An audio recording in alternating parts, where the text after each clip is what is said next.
But there's something else we haven't talked about, which is called the spin. Okay? So in fact, over here, this is not just two-fold degenerate, this is four-fold degenerate. So afterwards, everything goes here. But it's still a saving of energy. And this is a simple model for why this is called a monovalent atom. Two monovalent atoms tend to form a gas that's diatomic. Okay? For instance, you can have hydrogen. Okay. What's another gas like this? I can't recall. Anyway, hydrogen behaves somewhat like this. The difference being there should be spin. Okay, and the spin has no difference if you don't have a magnetic field, but we'll get to this later. Okay, what I wanted to talk about based on this is actually what happens if you put more than one atom together, more than two atoms together. If we have a bunch of wells.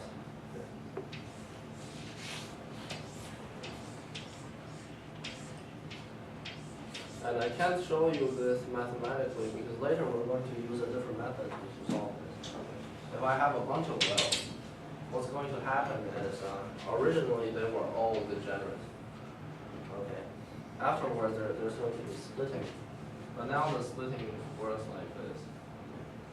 So the ground states, all of the degenerate ground states, okay, they will smear out into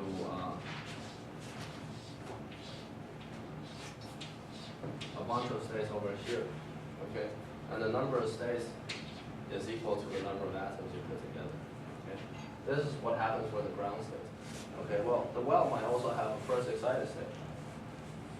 So the first excited state, again, after mixing, is going to spread out. Okay, so what happens is now, these states, actually, they will form bands. Okay, if I consider a bunch of atoms together. Okay. Now, what am I drawing on this axis? Okay, this is the distance between the wells. Okay. So when I said put the wells closer together, the bands are going to form. Okay. You probably saw this picture in your solid state physics book. Okay. This is what happens essentially. This tight binding model can tell you this. Okay, and depending on the distance here and the amount of degeneracy lifting over here, okay, these two bands can overlap, or they could have a forbidden region over here. Okay, so this is then you would have metal or semiconductor, or if they're spread really far apart, you have insulation. Okay, we'll study these in the next chapter. Right. So another question. So. The reason that the band is continuous is because we have many degenerate wells. We put them together. We have many degenerate wells, and when we put them together, nothing can remain degenerate. Okay, and we get it's not really a band. Okay? You still get the energy spacing is on the order of 1/n, n being or number of atoms, and that is really a huge number if you consider actual solvents.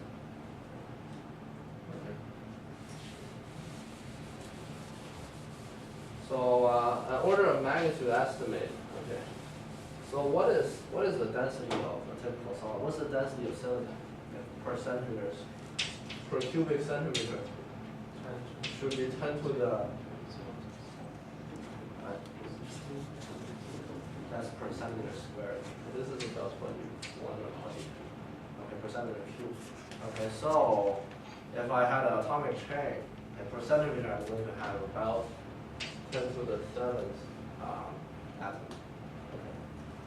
So if this gives you an idea, if I had a solid, that would be assembled by 10 to the, if I had 1 centimeter of solid, that would be assembled by 10 to the 7th atoms. So your energy spacing is divided by a huge number. Which, this is why we can say that in a solid, things form bands, but they really are still discrete. So, are there any other questions? Okay, so if not, we're going to move on to talk about the time-dependent perturbation theory.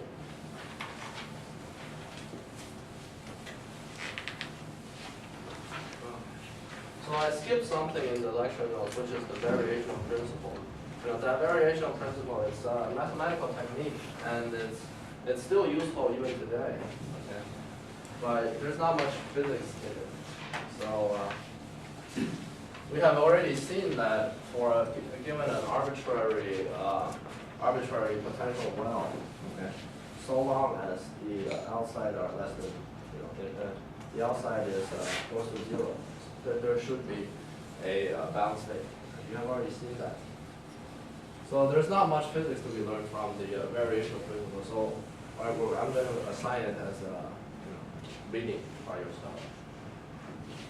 Plus, to actually do the calculation without the aid of computers, it makes it more difficult.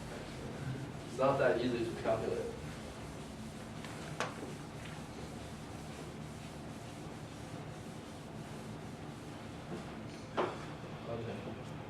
So, time-dependent perturbation theory.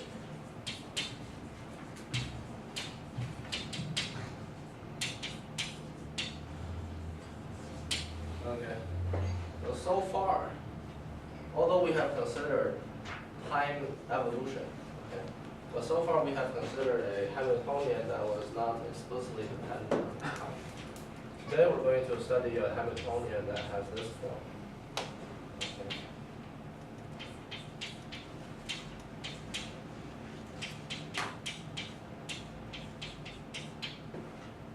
Right, and this perturbing term is explicitly dependent on time. Okay. So what happens when the Hamiltonian is independent of time? What does that correspond to?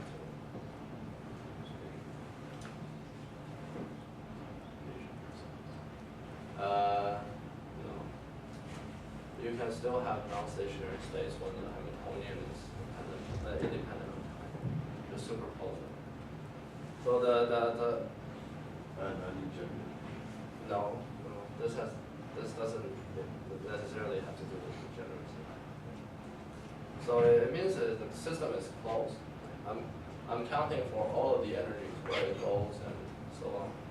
When I introduce time dependence, I'm saying that the small system over here. Okay, so originally, a time independent Hamiltonian, okay, can only describe things that are within a perfectly reflecting box. Okay. So now if I start drilling holes into the box, I must, and I say that this is coupled to some larger system. Okay, maybe some reservoir or something. Okay, this is called a small system. Okay, as soon as I have this, okay, all of the energy is not accounted for here. So the total energy is a function of time, okay, depending on this coupling. So I need to consider a time-dependent Hamiltonian. Well, actually, the time-dependent Hamiltonian is much more general. It's much more realistic than the time-independent one, because always, you can never isolate a system that well. Even if you put it far away in somewhere in the universe where there's nothing else there, you'll see later that still in the vacuum there's something that's going to couple to it. And that something couples it to the whole universe, the entire vacuum. Alright. So this is a very useful technique, okay? Because in reality everything couples to the outside. Okay, and we can study the effect of small coupling by using a perturbation theory. Okay. So let me set up the problem and give you guys a 5-minute break. Okay. So how are we going to solve it? Well, first of all, we're not going to be able to use time-independent stationary states. We're going to add in their time dependence, but still, the eigenstates of the H0 Hamiltonian, they still form a complete set. Okay? So at each time instant, I can still expand them onto that set. Okay, so let's say that we wanted to solve this time evolution problem.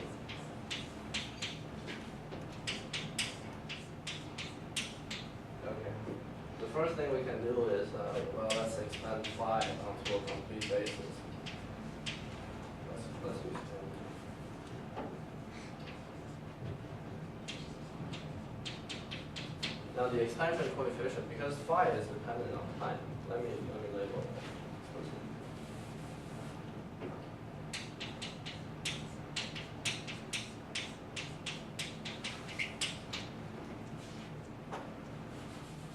So the expansion coefficient is going to be dependent on time. Okay. And this is, let's use phi to expand psi. Okay. And also, since we're going to have the H naught term acting, so let's plug this up here.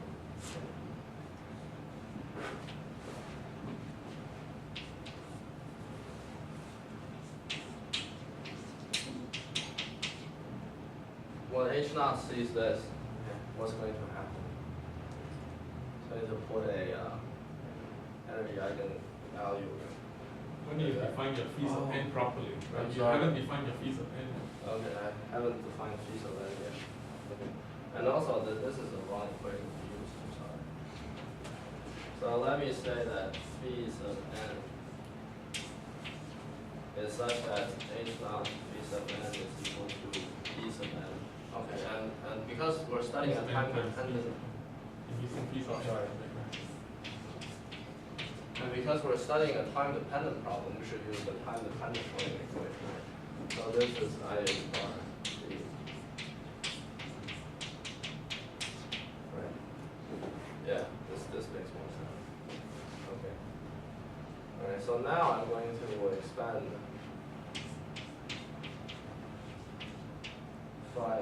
psi of t on this basis.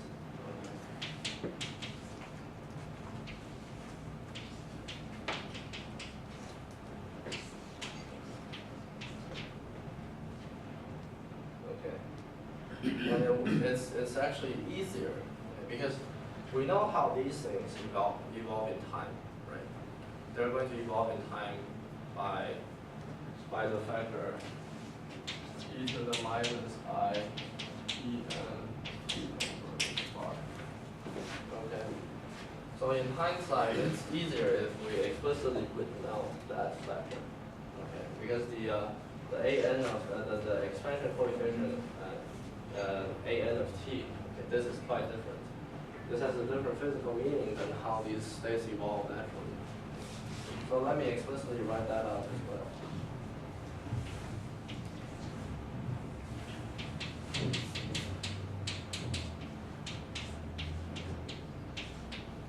Okay, so this is the expansion coefficient we're going to, the form of expansion we're going to use. Okay. So what's next? We plug this into here. Okay. And then we're going to derive it. But so far, have we made any approximations? No. Even when you plug this into there, you're not making any approximations yet. So let's take a 5-minute break, and then when we come back, we're going to set this up.